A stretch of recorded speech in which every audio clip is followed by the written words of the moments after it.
Hey guys, it's Tyler Grace with Kankakee River Music, and today we're going to break down Nate Smith's Skip Step. Nate Smith is a musician who has been integral in the modern jazz scene. He plays in bands like the Fearless Flyers and has worked with several foundational jazz members, including Pat Metheny and John Patitucci. His Grammy Award-winning album, Kinfolk, opens with a great fusion song called Skip Step. If you want to hear this song, it's available on all streaming services. We also posted a cover of this song last week on our YouTube page. Skip Step is in a 17/8 time signature, which is an odd time. But the song feels like 4/4 because it has almost a standard backbeat groove with 4 on the floor. That's why this song makes a great song to learn odd time signatures. Learning how to play an odd time signature is becoming extremely important because it is very prevalent in the modern jazz scene, with artists like Tigran, King Crimson, and Snarky Puppy using it all the time. It is also used with more classic rock bands like Rush and Pink Floyd. The first step to learning how to play these videos is to break them down. And this part is especially important to listen to the kick and snare groove in this song. I've written out the standard drum groove here that we can listen to. It's split between a 4/4 and 9/8 measure, and we'll explain why that works later.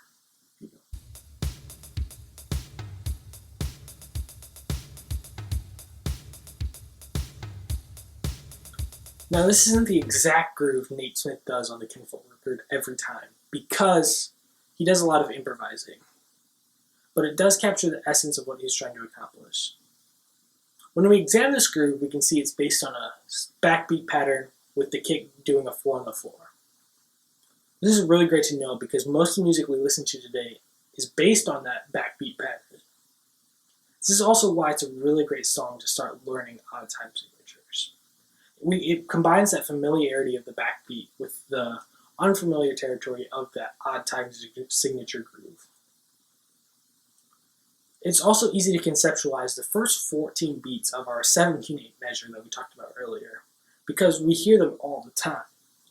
It's the last 3 beats of this groove that makes it a little tricky because it puts us on an offbeat feel when we get back to that one of the next measure. It feels like an offbeat because it's an odd time signature and not an even time signature. We'll explain how to conceptualize that in a minute. There are a couple ways to help conceptualize this difficult time change. Another way to count this besides 17/8 is to switch back and forth between 4/4 and 9/8, like this.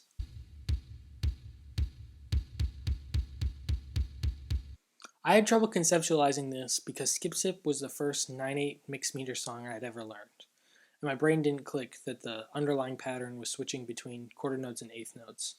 I kept slowing down disproportionately when the groove went back to the 4/4 measure because I didn't realize the underlying pattern. I kept waiting too long to count the 1 after the 9/8 measure. A workaround for this complication is to put them in the same underlying meter, like 8/8 and 9/8, like this.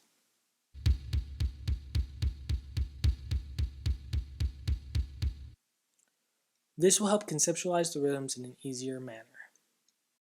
Now this is a great way to count that song. It's how most people will tell you to, and there's nothing wrong with it. However, you don't groove the same way you would a standard 4/4 tune, and it's because of the backbeat structure. And I think because of that backbeat structure, we need to keep that in mind when counting. Because it does have that structure, the mixed meter feel doesn't come into effect until the 7th beat of the 9/8 measure. That means you can simplify a large part of the 9/8 measure to a 4/4 style counting. And that would make the count 1, 2, 3, 4, 1, 2, 3. But what about the last 3 beats of the 9/8 measure? Couldn't you just count those eighth notes? And you could, but then it would actually just be easier to count the entire 9/8 bar. Here's what it would look like to count it like the way we just described.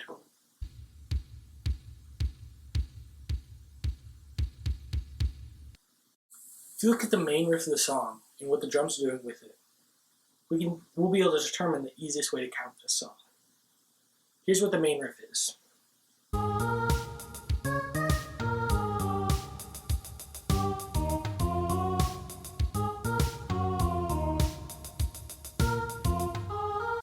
Looking at this riff, we'll go to the 9/8 measure in those last 3 beats.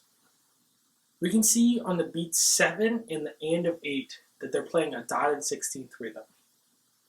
And between those 2 beat hits that they're doing, there's 3 beats in between. And I think that will help us determine the easiest way to count this rhythm. And here's what that looks like. 1, 2, 3, 4. 1, 2, 3. 1, 2, 3, 1, 2, 3, 1, 2, 3, 4.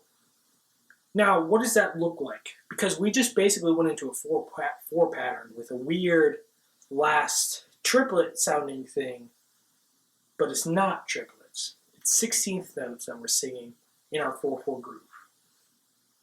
And why would you count 16th notes like 1, 2, 3, 1, 2, 3? And that makes sense. It's a fair question. Most of the time we count them 1 and a 2 and a 3 and a 4 and. But for this purpose, it fits the song really well and helps us know where we're going. Isn't that the point of counting, is to break down the rhythm and make it feel good? I know this could be considered a very controversial way of counting this rhythm. However, this counting style lends itself well to the song. So if you count it like the way we just described, or switching between 8/8 and 9/8, or just counting the entire 17/8 bar, your goal is to serve the song. So play it well.